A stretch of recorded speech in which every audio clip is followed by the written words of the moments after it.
when I was in university, I paid my own way. My grandma was an awesome help to me, and she did buy my books, which books were expensive when you were in kinesiology and health science. But I paid for my parking pass, I paid for my gas, I paid for my food. I did live at home, so I didn't have to pay for rent, and I paid my tuition. And I did a lot of jobs and I worked a lot. I made some sacrifices for it. And our first year, they said if you're going to be doing part-time work, you shouldn't be doing the full course load. You should drop one of your courses and take a little bit longer to do your degree. So that's what I did. I dropped one course and did an extra year in university so that I could work. And I worked as a lifeguard and instructor, but I also had a job teaching some first aid and CPR courses, and I had a job carpet cleaning. A friend of the family needed some help carpet cleaning. It was an awesome fitted in as I could do it type of job. I got paid well to do it. But let me tell you, I was certain that the carpets that I had the care over were going to be the shiniest, most brilliantly clean carpets. Like, people will walk in and go, did we get new carpets? Because these carpets are ridiculously clean. I wanted my boss and the person that hired me and paid me to be so over the top thankful for the fact that I was helping him, because I moved quickly and got the job done amazingly, and I would spend extra hours making sure that it was done to spectacular standards. It was exhausting. It was exhausting. And what I recognized was that I was not doing it for the benefit of anybody else but me. It was the people pleaser in me. And my years living this life so far, one of the best things that I've started to do is to tame that people pleaser.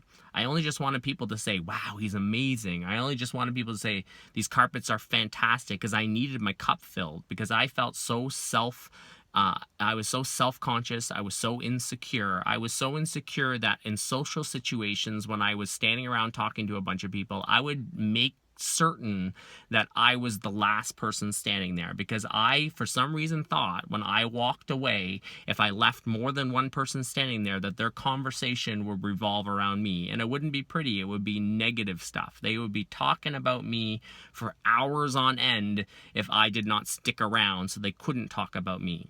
It's exhausting. Being a people pleaser is exhausting. It's the quickest way to get unhealthy. One of the best things I've done in my life is learn how to build boundaries. One of the best things I've done in my life is ask for God to highlight the areas where I was not actually in service to other people, where I was actually in service to myself. I was just looking for accolades so that I could build myself up long enough to get to the next day.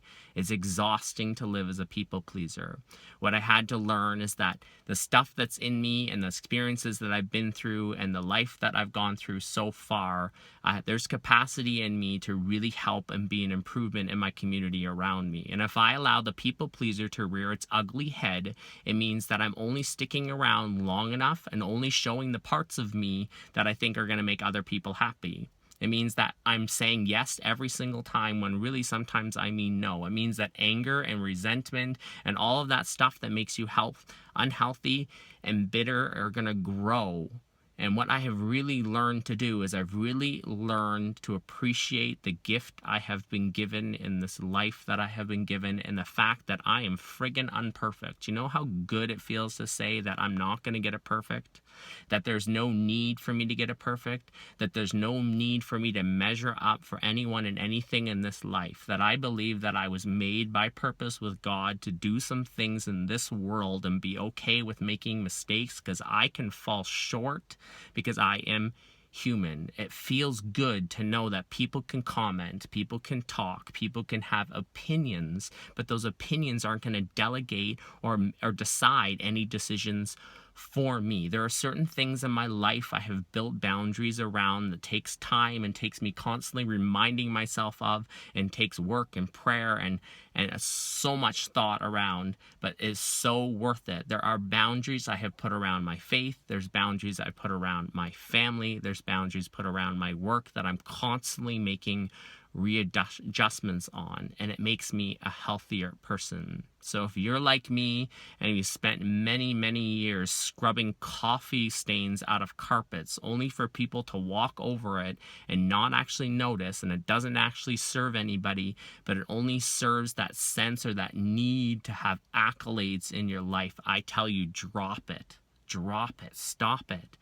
Do whatever you can to start building your confidence. Start stepping out in ways that you have never stepped out. Learn how to be you. Learn how to walk in your own skin, and learn how to be okay with people not being okay with it. Jen and I have made some pretty crazy decisions over the years, and we've decided to do some things that other people don't do, like homeschooling. And I'm not saying that homeschooling is for everybody and everybody needs to do it, but it's what we need to do. And people have their opinions of it, but Jen and I have our opinions of it, and we are so assured and know what we're doing, and we're so happy and confident that we've made the decision that people can say and do what they want. It's not going to dictate the choices that we make. Do you know how good that feels to not have to put my life on a road that's dictated by other people?